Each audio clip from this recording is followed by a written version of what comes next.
Act 3 of The Life and Death of King John by William Shakespeare. Scene 1. The French King's Pavilion. Enter Constance, Arthur, and Salisbury. Gone to be married, gone to swear a peace, false blood to false blood joined, gone to be friends? Shall Lewis have Blanche and Blanche those provinces? It is not so. Thou hast misspoke, misheard. Be well advised, tell o'er thy tale again. It cannot be. Thou dost but say 'tis so. I trust I may not trust thee, for thy word is but the vain breath of a common man. Believe me, I do not believe thee, man. I have a king's oath to the contrary. Thou shalt be punished for thus frighting me, for I am sick and capable of fears, oppressed with wrongs and therefore full of fears, a widow, husbandless, subject to fears, a woman naturally born to fears. And though thou now confess thou didst but jest, with my vexed spirits I cannot take a truce, but they will quake and tremble all this day. What dost thou mean by shaking of thy head? Why dost thou look so sadly on my son? What means that hand upon that breast of thine? Why holds thine eye that lamentable room like a proud river peering o'er his bounds? Be these sad signs confirmers of thy words? Then speak again, not all thy former tale, but this one word, whether thy tale be true. As true as I believe you think them false that give you cause to prove my saying true. Oh, thou teach me to believe this sorrow. Teach thou this sorrow how to make me die, and let belief and life encounter so as doth the fury of two desperate men, which in the very meeting fall and die. Lewis marry Blanche! Oh, boy, then where art thou? France, friend with England, what becomes of me? Fellow, be gone. I cannot brook thy sight. This news hath made thee a most ugly man. What other harm have I, good lady, done, but spoke the harm that is by others done? Which harm within itself so heinous is, as it makes harmful all that speak of it. I do beseech you, madam, be content. If thou that bidst me be content wert grim, ugly, and slanderous to thy mother's womb, full of unpleasing blots and sightless stains, lame, foolish, crooked, swart, prodigious, patched with foul moles and eye-offending marks, I would not care. I then would be content, for then I should not love thee. No, nor thou become thy great birth, nor deserve a crown. But thou art fair, and at thy birth, dear boy, nature and fortune joined to make thee great. Of nature's gifts thou mayest with lilies boast, and with the half-blown rose. But fortune, oh, she is corrupted, changed, and won from thee.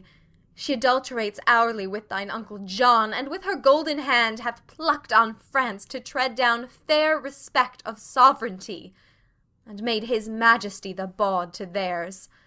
France is a bawd to fortune and King John, that strumpet fortune, that usurping John. Tell me, thou fellow, is not France forsworn? Envenom him with words, or get thee gone, and leave those woes alone, which I alone am bound to underbear. Pardon me, madam, I may not go without you to the king's. Thou mayest, thou shalt. I will not go with thee. I will instruct my sorrows to be proud. For grief is proud, and makes his owner stoop. To me and to the state of my great grief let kings assemble. For my grief's so great that no supporter but the huge firm earth can hold it up. Here I and sorrow sit. Here is my throne. Bid kings come bow to it. Seats herself on the ground. Enter King John, King Philip, Louis, Blanche, Queen Eleanor, the bastard, Austria, and attendants. 'Tis true, fair daughter, and this blessed day ever in France shall be kept festival. To solemnize this day, the glorious sun stays in his course and plays the alchemist, turning with splendor of his precious eye the meager cloddy earth to glittering gold. The yearly course that brings this day about shall never see it but a holiday. A wicked day, and not a holy day. Rising. What hath this day deserved? What hath it done that it in golden letters should be set among the high tides in the calendar? Nay, rather turn this day out of the week, this day of shame, oppression, perjury. Or if it must stand still, let wives with child pray that their burdens may not fall this day, lest that their hopes prodigiously be crossed. But on this day let seamen fear no wreck, no bargains break that are not this day made. This day all things begun come to ill end, yea, faith itself to hollow falsehood change. By heaven, lady, you shall have no cause to curse the fair proceedings of this day. Have I not pawned to you my majesty? You have beguiled me with a counterfeit, resembling majesty, which, being touched and tried, proves valueless. You are forsworn, forsworn. You came in arms to spill mine enemy's blood, but now in arms you strengthen it with yours. The grappling vigor and rough frown of war is cold in amity and painted peace, and our oppression hath made up this league. Arm, arm, you heavens, against these perjured kings. A widow cries, be husband to me, heavens.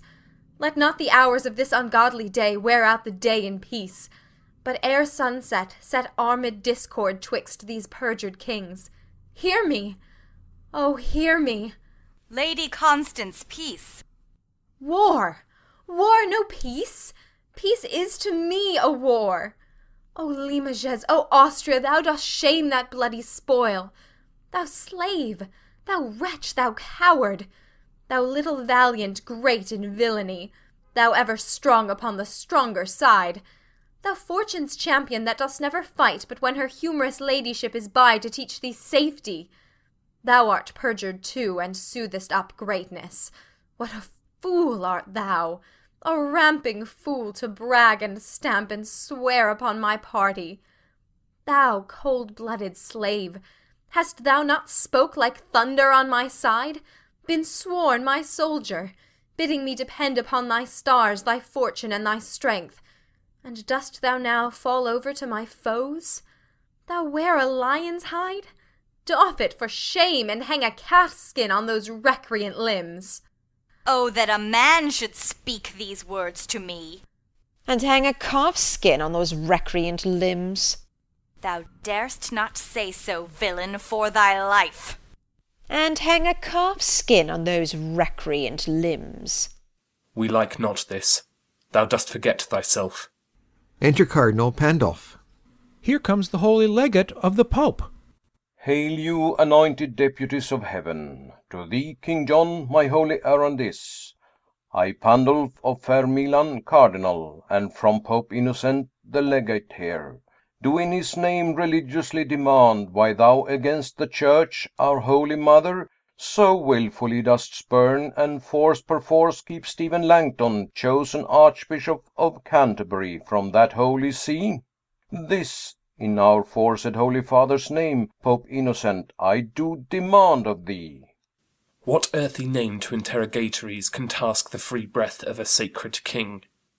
Thou canst not, Cardinal, devise a name so slight, unworthy, and ridiculous to charge me to an answer as the Pope.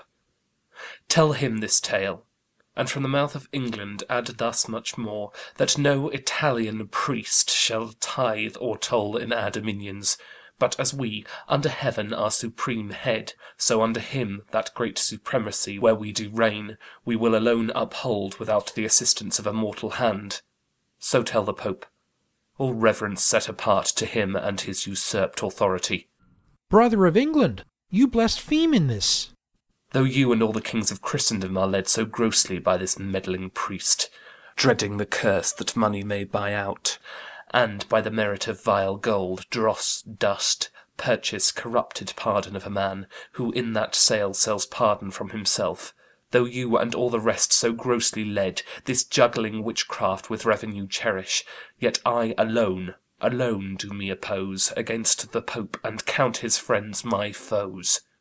Then, by the lawful power that I have, thou shalt stand cursed and excommunicate, and blessed shall he be that doth revolt from his allegiance to an heretic, and meritorious shall that hand be called, canonized, and worshipped as a saint, that takes away by any secret course thy hateful life.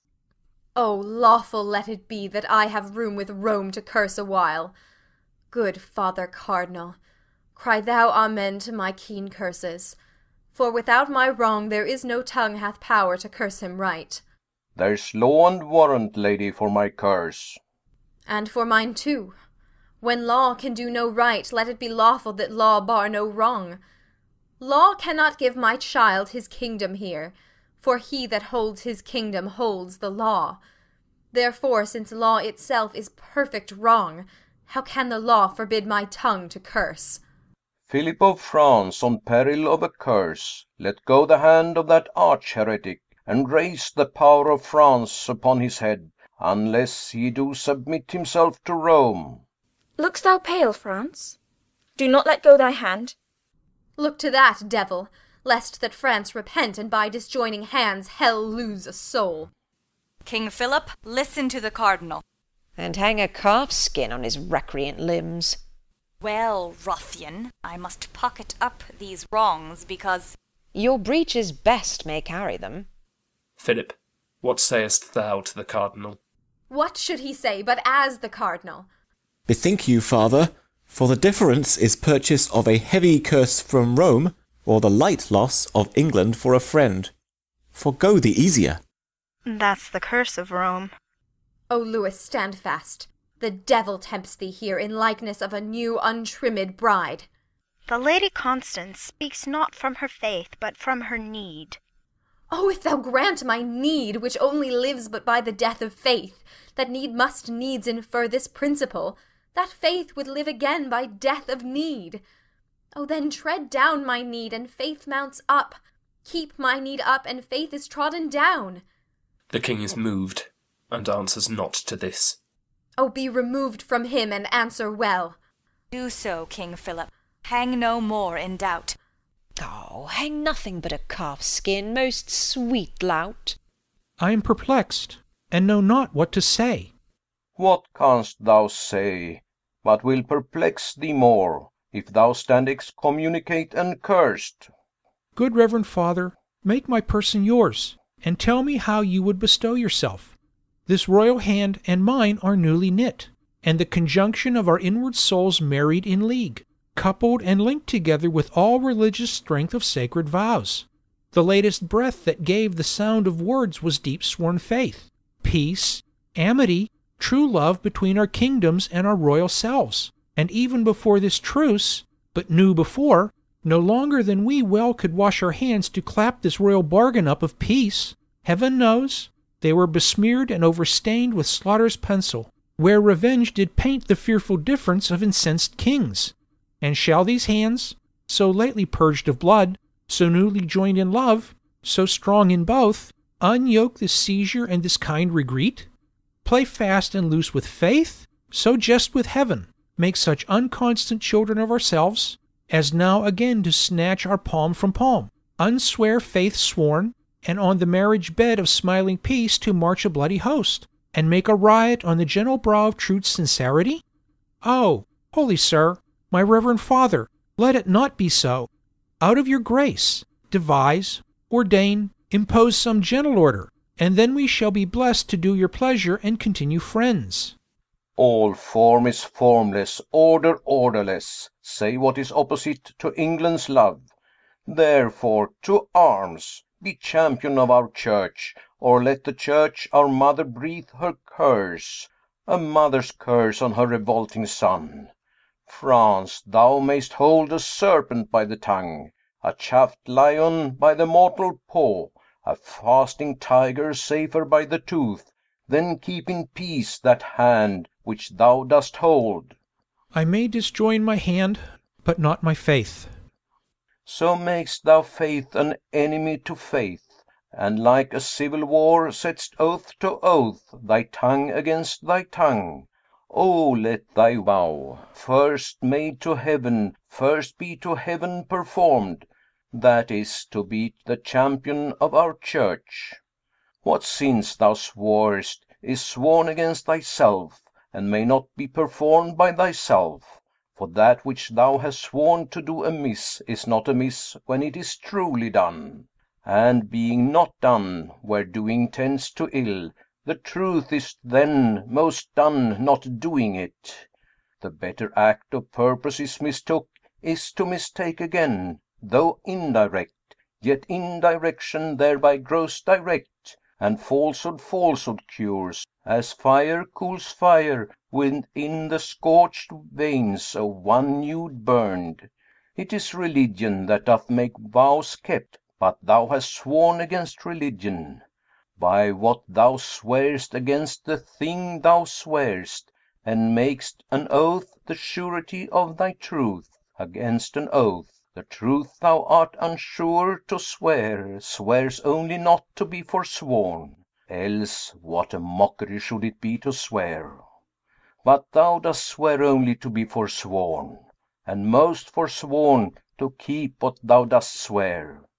Therefore thy later vows against thy first is in thyself rebellion to thyself, and better conquest never canst thou make than arm thy constant and thy nobler parts against these giddy loose suggestions, upon which better part our prayers come in, if thou vouchsafe them. But if not, then know the peril of our curses light on thee, so heavy as thou shalt not shake them off, but in despair die under their black weight. Rebellion, flat rebellion. Will not be? Will not a calf's skin stop that mouth of thine? Father, to arms! Upon thy wedding day, against the blood that thou hast married.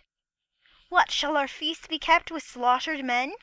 Shall braying trumpets and loud churlish drums, clamours of hell, be measures to our pomp? O husband, hear me! I, alack, how new is husband in my mouth! Even for that name which till this time my tongue did ne'er pronounce, upon my knee I beg, go not to arms against mine uncle. Oh, upon my knee, made hard with kneeling, I do pray to thee, thou virtuous Dauphin, alter not the doom forethought by heaven. Now shall I see thy love. What motive may be stronger with thee than the name of wife? That which upholdeth him that thee upholds, his honour. O thine honour, Lewis, thine honour! I muse your majesty doth seem so cold when such profound respects do pull you on. I will denounce a curse upon his head. Thou shalt not need. England, I will fall from thee. O fair return of banished majesty! O foul revolt of French inconstancy! France, thou shalt rue this hour within this hour. Old Time the clock setter, that bald sexton Time, is it as he will? Well then France shall rue. The sun's o'ercast with blood. Fair day, adieu. Which is the side that I must go withal? I am with both. Each army hath a hand, and in their rage, I having hold of both, they swirl asunder and dismember me. Husband, I cannot pray that thou mayst win. Uncle, I needs must pray that thou mayst lose. Father, I may not wish the fortune thine. Grandam, I will not wish thy fortunes thrive. Whoever wins, on that side shall I lose. Assured loss before the match be played. Lady, with me thy fortune lies. Cousin, go draw our puissance together. Exit Bastard. France, I am burned up with inflaming wrath, a rage whose heat hath this condition, that nothing can allay, nothing but blood, the blood and dearest valued blood of France. Thy rage shall burn thee up, and thou shalt turn to ashes, ere our blood shall quench that fire. Look to thyself, thou art in jeopardy. No more than he that threats. To arms let's hie. Exeunt. Scene 2. The same, plains near Angiers. Alarums, excursions. Enter the Bastard, with Austria's head. Oh, now by my life this day grows wondrous hot. Some airy devil hovers in the sky and pours down mischief. Austria's head lie there while Philip breathes.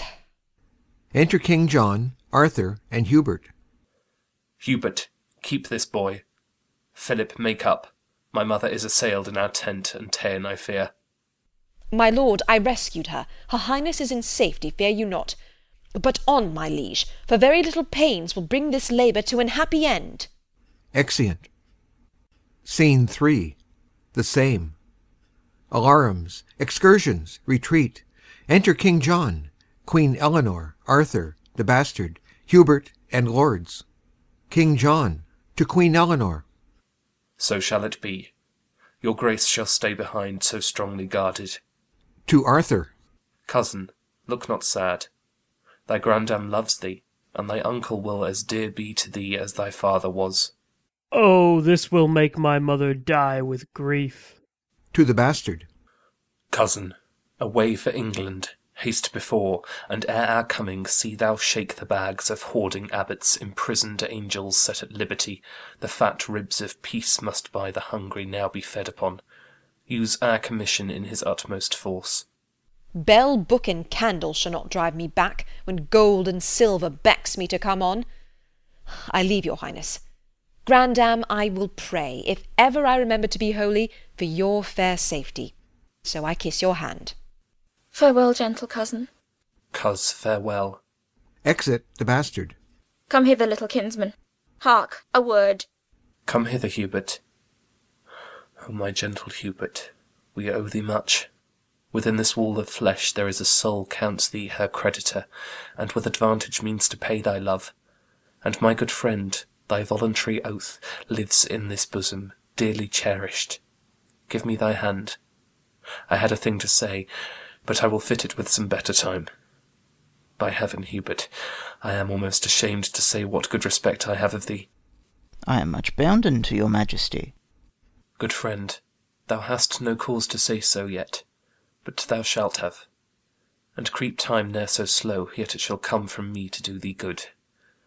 I had a thing to say, but let it go.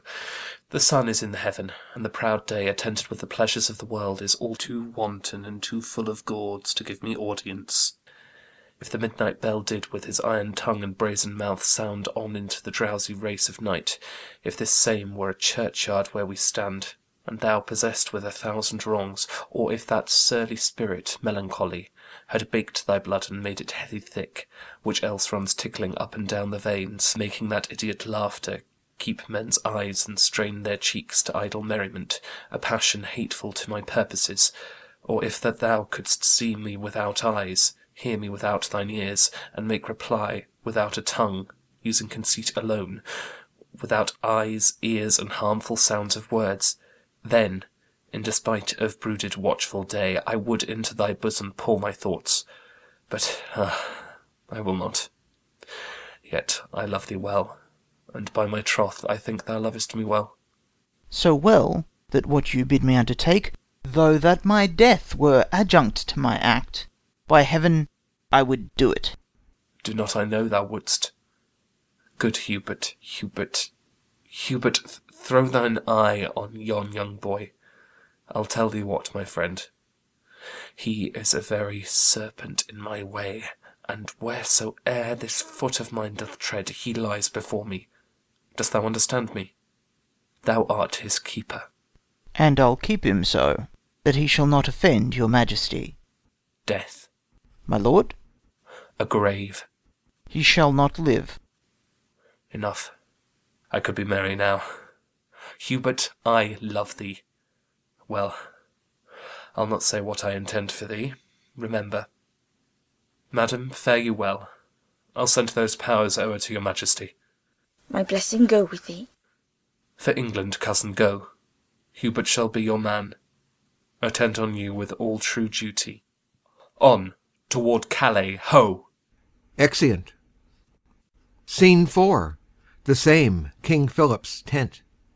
Enter King Philip, Louis, Cardinal Pandolf, and attendants. So, by a roaring tempest on the flood, a whole armada of convicted sail is scattered and disjoined from fellowship. Courage and comfort, all shall yet go well. What can go well, when we have run so ill? Are we not beaten? Is not Angiers lost? Arthur ta'en prisoner? Divers dear friends slain? and bloody England into England gone, or bearing interruption, spite of France. What he hath won, that hath he fortified. So hot a speed with such advice disposed, such temperate order in so fierce a cause doth want example. Who hath read or heard of any kindred action like to this? Well could I bear that England had this praise, so we could find some pattern of our shame. Enter Constance. Look, who comes here, a grave unto a soul, holding the eternal spirit against her will, in the vile prison of afflicted breath. I prithee, lady, go away with me. Lo, now I see the issue of your peace. Patience, good lady, comfort, gentle Constance. No, I defy all counsel, all redress, but that which ends all counsel, true redress. Death, death, oh, amiable, lovely death, thou odoriferous stench, sound rottenness, arise forth from the couch of lasting night, thou hate and terror to prosperity, and I will kiss thy detestable bones, and put my eyeballs in thy vaulty brows, and wring these fingers with thy household worms, and stop this gap of breath with fulsome dust, and be a carrion monster like thyself. Come, grin on me, and I will think thou smilest, and bust thee as thy wife. Misery's love, oh come to me. O fair affliction, peace. No, no, I will not, having breath to cry. Oh, that my tongue were in the thunder's mouth. Then with a passion would I shake the world, and rouse from sleep that fell anatomy which cannot hear a lady's feeble voice, which scorns a modern invocation. Lady, you utter madness, and not sorrow. Thou art not holy to belie me so. I am not mad. This hair I tear is mine. My name is Constance. I was Geoffrey's wife. Young Arthur is my son, and he is lost. I am not mad.